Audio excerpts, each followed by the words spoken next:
അസ്സലാമു അലൈക്കും വറഹ്മത്തുള്ളാഹി. എന്തുകൊണ്ടാണ് സുഹൃത്തുക്കളെ ഇങ്ങനെയുള്ള സംഭവങ്ങൾ നടക്കുന്നത്? കഴിഞ്ഞ വർഷവും അതിന് മുന്നത്തെ വർഷം നോക്കിയാൽ 3ഉം 6ഉം ആളുകളാണ് മരിച്ചുപോയത്. ഈ ഒരൊറ്റ കാരണം കൊണ്ട് ഗാർഹികമായ പീഡനം. എത്ര കേസുകളാണ് റിപ്പോർട്ട് ചെയ്യപ്പെട്ടുള്ളത്? സെക്ഷൻ 498 പ്രകാരം കേസുകൾ ഇതുമായി ഗാർഹിക പീഡനം, ഭർത്ത വീട്ടിലുള്ള പീഡനം, അവരുടെ മാതാവിൻ്റെയും പിതാവിൻ്റെയും തമ്മിലുള്ള പീഡനം, കുടുംബക്കാരുടെ പീഡനവുമായി ബന്ധപ്പെട്ട് 4515 കേസുകൾ 2024. 2025 അത് 3986 കേസുകൾ. ഇങ്ങനെ നിരവധി കേസുകൾ ഇതുമായി ബന്ധപ്പെട്ട് റിപ്പോർട്ട് ചെയ്യപ്പെട്ടിട്ടുണ്ട്. എന്തുകൊണ്ടിങ്ങനെ നടക്കുന്നു? എന്തുകൊണ്ട് പീഡനങ്ങൾ? ചെറിയൊരു നിസ്സാര കാര്യത്തിന് പേരിൽ, ഒരു മാല മോഷ്ടിച്ചു എന്നതിന് പേരിൽ, മാല എടുത്തു എന്നതിന് പേരിൽ ഒരു പെൺകുട്ടിയെ ഈ അടുത്ത കാലത്ത് അവർ മാനസികമായി തളർത്തുകയും ചെയ്തിട്ട്, ഭർത്താവ് വീട്ടുകാർ ചെയ്തിട്ട് അവസാനം ആ പെൺകുട്ടി ആത്മഹത്യ ചെയ്ത് കളഞ്ഞു. എത്ര ജീവനുകളാണ് ഇങ്ങനെ അവസാനിപ്പിക്കുന്നത്? എത്ര ജീവനുകളാണ് നഷ്ടപ്പെടുന്നത്? എന്തുകൊണ്ടിങ്ങനെ സംഭവിക്കുന്നു? ശക്തമായി പണ്ഡിതന്മാർ ഇടപെടുന്നില്ല. പണ്ഡിതന്മാർ ശക്തമായ പ്രഭാഷണം നടത്തുന്നില്ല. ഈ അടുത്ത കാലത്ത് തന്നെ ഈ ഇലക്ഷനുമായി ബന്ധപ്പെട്ട് എന്തോ ചർച്ച വന്നപ്പോൾ AP വിഭാഗത്തിൽപ്പെട്ട വലിയൊരു പണ്ഡിതൻ എന്താ പറഞ്ഞത്? അത് പള്ളിയിൽ വെച്ച് ഉത്ബോധനം നടത്തൂലേ, നിങ്ങളിനി കുത്തുബകളിൽ പറയൂലേ എന്ന് പറയുമ്പോൾ എന്താ പറഞ്ഞത്? കുത്തുബയിൽ ഞങ്ങൾക്കത് പറയാൻ പാടില്ല, കുത്തുബ പറഞ്ഞാൽ അത് ബാത്തിലാവില്ല എന്നാണ് പറഞ്ഞത്. എന്താ അപ്പോൾ അവിടെ നിന്ന് മനസ്സിലാക്കുന്നത്? കുത്തുബകൾ പിന്നെ നിങ്ങൾ എന്താ പറയുന്നത്? കുത്തുബകളിൽ ഇവർ പറയുന്നത് എന്താ? അവർ അറബിയിൽ കുറച്ച് കാര്യങ്ങൾ ഇങ്ങനെ പറയും, അത് ആർക്കും മനസ്സിലാവില്ല. എന്നാൽ കുത്തുബകൾ എന്തിനു വേണ്ടിയുള്ള ഖുത്ബത്താൻ യജ്ലിസു ബൈനഹുമാ ഇക്റഹുൽ ഖുർആൻ ഔ യുസക്കിറുൻ നാസ്. സഹീഹ് മുസ്ലിമിൽ വന്ന എത്ര സഹിയായ ഹദീസാണിത്. എത്ര രാജ്യങ്ങൾ നിങ്ങൾ നോക്കൂ. എന്നിട്ട് പറയും പ്രവാചകൻ അറബിയിലല്ലേ കുത്തുബ നടത്തിയത്. പ്രവാചകൻ അറബിയിലാണ് കുത്തുബ നടത്തിയെങ്കിൽ പ്രവാചകൻ്റെ ഓഡിയൻസിന് അത് അറബി അറിയുമായിരുന്നു. എത്ര നമ്മുടെ നാട്ടിൽ എത്ര ആളുകൾക്ക് അറബി അറിയാം? ശരി, പോട്ടെ. ഇനിയിപ്പോൾ കുത്തുബയിൽ തന്നെ പറയണമെന്നില്ലല്ലോ. ശക്തമായ ഉത്ബോധനം ഇതുമായി ബന്ധപ്പെട്ട് നടത്താമല്ലോ. എത്ര പണ്ഡിതന്മാരുണ്ട്, സക്കാഫിമാരുണ്ട്, ദാരിമാരുണ്ട്, ഫൈസിമാരുണ്ട്, എത്ര പണ്ഡിതന്മാരായ ആളുകളുണ്ട്. നിരന്തരമായി എന്തുകൊണ്ട് ഉപദേശങ്ങൾ നടത്തുന്നില്ല? ഖുർആൻ ക്ലാസ്സുകൾ എന്ന പേരിൽ പണ്ടൊക്കെ ഉണ്ടായിരുന്നു ഖുർആൻ ക്ലാസ്സുകളും പഠിപ്പിക്കുന്ന ക്ലാസ്സുകളൊക്കെ. നമുക്കറിയാം, ഇന്ന് മതവിദ്യാഭ്യാസം എന്ന് പറഞ്ഞാൽ ഏറ്റവും കുറഞ്ഞ വിദ്യാഭ്യാസം മതവിദ്യാഭ്യാസമായി മാറിയിരിക്കുന്നു. പണ്ടെന്തോ 5ാം ക്ലാസ്സോ 6ാം ക്ലാസ്സോ 8ാം ക്ലാസ്സോ പഠിക്കുന്നു. ഇന്ന് നമുക്കറിയാം എത്ര കുട്ടികൾ 5ാം ക്ലാസ് 6ാം ക്ലാസ് എത്തുമ്പോൾ മതിയാക്കിപ്പിച്ചു. എന്നിട്ട് ഭൗതികമായ പഠനത്തിന് ഭയങ്കരമായ മുൻഗണന നൽകി മതപരമായ വിദ്യാഭ്യാസം പുറകോട്ട് മാറ്റിവെച്ചു. അതിൻ്റെ അനന്തരഫലമാണ് നമ്മൾ അനുഭവിച്ചു കൊണ്ടിരിക്കുന്നത്. ഏതൊരു സാധാരണ മുസ്ലിമോട് ചോദിച്ചാലും ഒന്ന് അത്യാവശ്യം എല്ലാവരും മുസ്ലിമാണ്, ഞാനും മുസ്ലിമാണ്, കുറച്ച് കാര്യങ്ങൾ അറിയാം, കുറച്ച് കാര്യങ്ങൾ മതവുമായി ബന്ധപ്പെട്ട് കുറച്ച്, അങ്ങനെ പോരാ. ശക്തമായി മതം പഠിപ്പിക്കുന്നിടത്തേക്ക് ഈ മതസംഘടനകൾ മാറണം. AP വിഭാഗമുണ്ട്, EK വിഭാഗമുണ്ട്, മുജാഹിദുണ്ട്, സുന്നിയുണ്ട്, തബ്ലീഗുണ്ട്, ജമാഅത്തുണ്ട്, അങ്ങനെ നിരവധി വിഭാഗങ്ങളുണ്ടല്ലോ. ശക്തമായി എന്തുകൊണ്ട് ദീൻ പഠിപ്പിക്കുന്നില്ല? ആ പഠിപ്പിക്കാത്തതിൻ്റെ ദുരന്തമല്ലേ ഈ കാണുന്നത്? ഒരു കുത്തുബ, വിവാഹ കുത്തുബയെങ്കിലും നിങ്ങൾക്ക് ആളുകൾക്ക് തിരിയുന്ന ഭാഷയിൽ പറഞ്ഞൂടെ? അതപ്പോൾ പറയും പ്രവാചകൻ അങ്ങനെയല്ല പറഞ്ഞത്. പ്രവാചകൻ പറഞ്ഞ കുത്തുബ എങ്ങനെയാണ്? പ്രവാചകൻ്റെ അനുചരന്മാർക്ക്, ഓഡിയൻസിന് അറിയുമായിരുന്നത് ഖുത്ബത്താൻ യജ്ലിസു ബൈനഹുമാ ഇക്റഹുൽ ഖുർആന വ യുസക്കിറുൻ നാസ്. ജനങ്ങൾക്കത് വിശദീകരിച്ചു കൊടുക്കുമായിരുന്നു പ്രവാചകൻ. ഖുർആൻ ഓതി ശക്തമായി ജനങ്ങൾക്ക് വിശദീകരിച്ചു കൊടുക്കും. പ്രവാചകൻ്റെ കുത്തുബയെക്കുറിച്ച് പറഞ്ഞ സഹാബികൾ എന്താ പറഞ്ഞത്? പ്രവാചകൻ്റെ കണ്ണുകൾ വീർക്കും, കണ്ണുകളൊക്കെ ഇങ്ങനെ വലുതാവും, കണ്ണുകൾ ചുവക്കും. ഒരു കമാൻഡോ നേതാവ്, അതായത് ഒരു പട്ടാളക്കാരൻ തൻ്റെ കൂടെയുള്ളവർക്ക് ഉപദേശങ്ങൾ നൽകുന്നത് പോലെ അത്രയും ഗൗരവമായിട്ട് പ്രവാചകൻ ഉപദേശം നൽകും. ജനങ്ങളെ സ്വാധീനിക്കണമെങ്കിൽ ജനങ്ങൾക്ക് മനസ്സിലാവേണ്ട സഹോദരങ്ങളെ പറയുന്നത് അവർക്ക് പറഞ്ഞു കൊടുക്കേണ്ട. അലി റളിയല്ലാഹുവിൻ്റെയും ഫാത്തിമയുടെയും ചരിത്രങ്ങൾ കൃത്യമായി പ്രവാചകൻ 9ഓളം ഭാര്യമാരുടെ കൂടെ ചെലവഴിച്ചിട്ട് ഒരു പുഴുക്കുത്ത് പോലും പ്രവാചകൻ്റെ ജീവിതത്തിൽ കണ്ടെത്താൻ ഒരാൾക്കും സാധിച്ചത്. അത്ര ക്ലിയർ ആയിരുന്നു. പ്രവാചകനെക്കുറിച്ച് ഖുർആൻ തന്നെ പറഞ്ഞാൽ എന്താ? പ്രവാചകൻ അത്യുത്തമമായ മാതൃകയുണ്ട്. ആയിഷ റളിയല്ലാഹു അൻഹ പറഞ്ഞാൽ എന്താ? ലഖദ് ഖാന ഖുലുഖുഹു ഖുർആൻ. പ്രവാചകൻ്റെ സ്വഭാവം ഖുർആനായിരുന്നു. അത് കൃത്യമായി ജനങ്ങൾക്ക് പഠിപ്പിച്ചു കൊടുക്കുന്നിടത്തേക്ക് മതസംഘടനകൾ വളരണം, അല്ലെങ്കിൽ ഇതുപോലുള്ള സംഭവങ്ങൾ നടക്കും. ഏത് വിഷയം, എത്ര സന്ദർഭങ്ങളുണ്ട് നിങ്ങൾക്ക്. വെള്ളിയാഴ്ചകൾ അല്ലെങ്കിൽ അല്ലാത്ത ഇപ്പോൾ നമ്മൾ എത്രയോ ചാനലുകളുണ്ട്. മുസ്ലിം പണ്ഡിതന്മാരായ ആളുകൾ പണ്ട് ചാനൽ കാണരുത് എന്നാണ് പറഞ്ഞത്. ഇന്ന് ചാനൽ കാണാം, ചാനൽ സബ്സ്ക്രൈബ് ചെയ്യുമെന്നാണ് പറയുന്നത്. ഓക്കെ, കുഴപ്പമില്ല. മതപരമായ കാര്യങ്ങൾ പഠിക്കാം, ദീനപരമായ കാര്യങ്ങൾ പഠിക്കാം. അതിലൂടെ ഈമാൻ കാര്യങ്ങളും ഇസ്ലാം കാര്യങ്ങളും നിസ്കാരവും സക്കാത്തും ഹജ്ജിനെക്കുറിച്ചും ഒരുപാട് കാര്യങ്ങൾ പഠിക്കാൻ വേണ്ടിയൊക്കെ സാധിക്കും. പക്ഷേ ഇന്നെന്താ പഠിപ്പിക്കുന്നത്? നിങ്ങൾ സലാത്ത് രാവുകൾ വെക്കുന്നു, നിങ്ങൾ ദിക്ർ ഹൽക്കകൾ വെക്കുന്നു, അല്ലാതെ മതപരമായി എന്ത് കാര്യങ്ങൾ നിങ്ങൾ അങ്ങനെ പഠിപ്പിക്കുന്നത്? കൃത്യമായിട്ട് ഒരു ആയത്ത് ഓതിയിട്ട് ഹദീസ് ഓതിയിട്ട് അത് ശക്തമായി വിശദീകരിച്ച് കൊടുത്തിട്ട് ഇങ്ങനെയാണ് പ്രവാചകൻ്റെ സ്വഭാവം, ഇങ്ങനെയാണ് ഈ സ്ത്രീകളോട് ഇങ്ങനെയാണ് പെരുമാറേണ്ടത്, ഇങ്ങനെയാണ് നിങ്ങൾ ചെയ്യേണ്ടത് എന്തുകൊണ്ട് ശക്തമായി പറയുന്നില്ല? നിങ്ങളില്ലാത്ത ദിക്റുകൾ ഉണ്ടാക്കാനും 913 വക പ്രവാചകൻ 100-ലധികമുള്ള ഒരു ദിക്ർ പ്രവാചകൻ പഠിപ്പിച്ചത് സഹിയായ സനദിലൂടെ വന്ന് പറയാൻ വേണ്ടി സാധിക്കുമോ? നിങ്ങൾക്ക് കാണിച്ചു തരാൻ വേണ്ടി സാധിക്കും ഒരു പണ്ഡിതന്?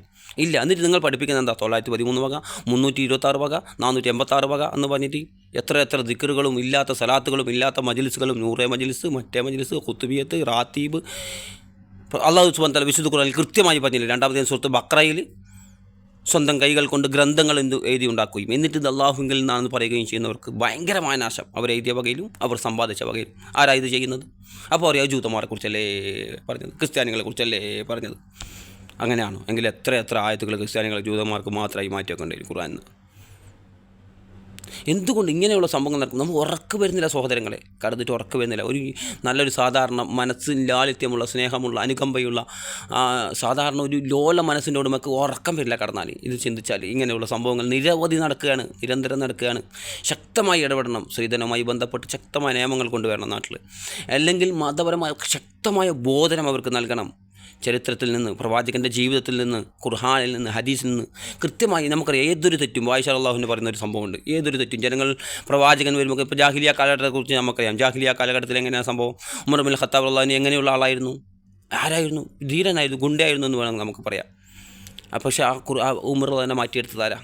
ഖുർആനായിരുന്നു. അത് നിങ്ങൾ പറയും ഖുർആൻ്റെ അർത്ഥം പഠിക്കേണ്ട. ആ ഖുർആൻ്റെ അർത്ഥം പഠിക്കേണ്ടതില്ല, മുജാഹിദുകൾ മാത്രം പഠിച്ചാൽ മതി. മുജാഹിദുകളുടെ ആശയം നമ്മളതല്ല, അങ്ങനെയാണ് ഇങ്ങനെയാണെന്ന് പറയും. എന്നാൽ ഖുർആൻ്റെ ഓരോ ആശയങ്ങൾ മനസ്സിലാകാതെ എങ്ങനെ മനുഷ്യൻ്റെ മനസ്സിൽ മാറ്റമുണ്ടാകുക, ചലനമുണ്ടാകുക? സൂറത്തുൽ ലുഖ്മാൻ എന്ന് വായിച്ച് നോക്കും, ഒന്ന് പഠിപ്പിച്ചു കൊടുക്കും, ജനങ്ങളോട് പറഞ്ഞു കൊടുക്കും സൂറത്തുൽ ലുഖ്മാൻ്റെ സംഭവങ്ങൾ. എന്നിട്ട് പ്രവാചകൻ്റെ ജീവിതം, ചരിത്രം ഉദ്ധരിച്ചുകൊണ്ട് അവരോട് പഠിപ്പിച്ചു കൊടുക്കുക ജനങ്ങൾക്ക്. ഇതാ പുരുഷന്മാർ വിവാഹം ചെയ്യുന്ന സമയത്ത് നിങ്ങൾ സൂക്ഷിക്കണം, അള്ളാഹിനെ സൂക്ഷിക്കണം. നിങ്ങൾ അവരോട് എങ്ങനെ പെരുമാറുന്നു എന്നതിനെക്കുറിച്ച് അള്ളാഹു സുബ്ഹാനഹു വ തആല ചോദിക്കും നിങ്ങളോട്. ശക്തമായ മീസാഖൻ ഖലീല, ശക്തമായ ഒരു കരാറിൻ്റെ അടിസ്ഥാനത്തിലാണ് നിങ്ങൾ അവരെ വിവാഹം ചെയ്തത്. വെറുതെ അല്ല. അള്ളാഹു സുബ്ഹാനഹു വ തആല ചോദിക്കും, നിങ്ങൾ അവരോട് എങ്ങനെ സംവദിച്ചു, എങ്ങനെ ഇടപഴകി, എങ്ങനെ പെരുമാറി, നിൻ്റെ പെരുമാറ്റം എങ്ങനെ അവർക്ക് വേണ്ടി എന്ത് ചെലവഴിച്ചു, എന്ത് സമ്പത്ത് ചെലവഴിച്ചു, എന്താണ് അവർക്ക് വേണ്ടി നിങ്ങൾ നൽകിയത് എന്ന് അള്ളാഹു സുബ്ഹാനഹു വ തആല ശക്തമായി ചോദിക്കും. ഒരു കറുത്ത ഒരു പാറയുടെ മുകളിൽ ഒരു ചെറിയ ഉറുമ്പ് അത് നടന്നു പോയാൽ അതുപോലും അറിയുന്നവനാണ് അള്ളാഹു സുബ്ഹാനഹു വ തആല.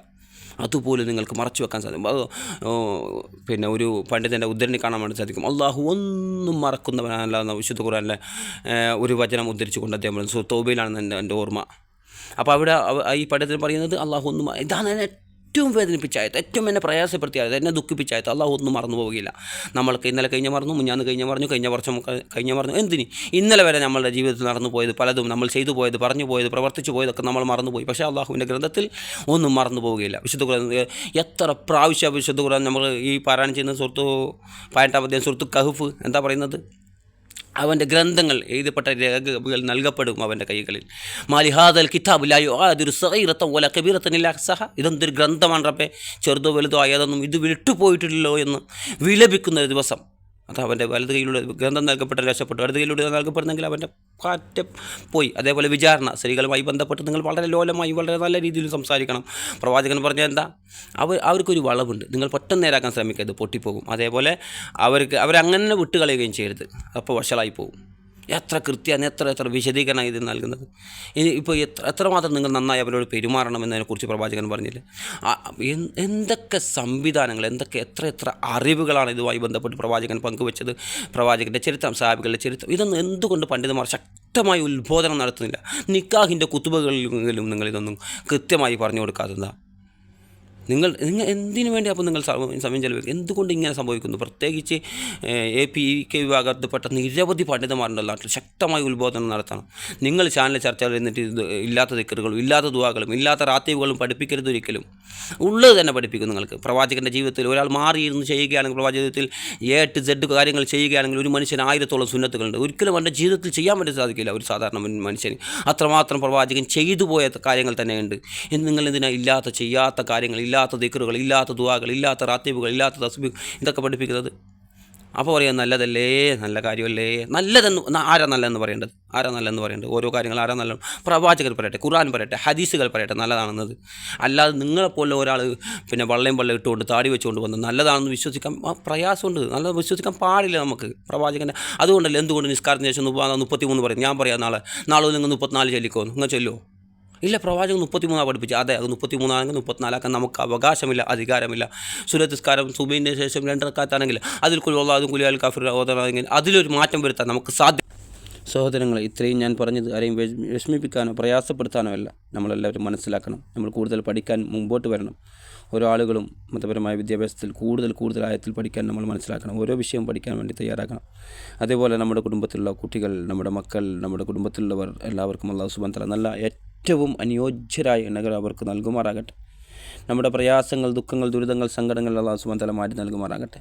ഓരോ പെൺകുട്ടിയും തൻ്റെ വീട്ടിലേക്ക് ഒരു പ്രശ്നം മടങ്ങി വരുന്ന സമയത്ത് ശക്തമായത് കേൾക്കാനും മനസ്സിലാക്കാനും അവരുടെ മാതാപിതാക്കൾക്ക് സാധിക്കുമാറാകട്ടെ. പലപ്പോഴും അങ്ങനെ വരുന്നില്ല, സാധിക്കുന്നില്ല അവർക്ക്.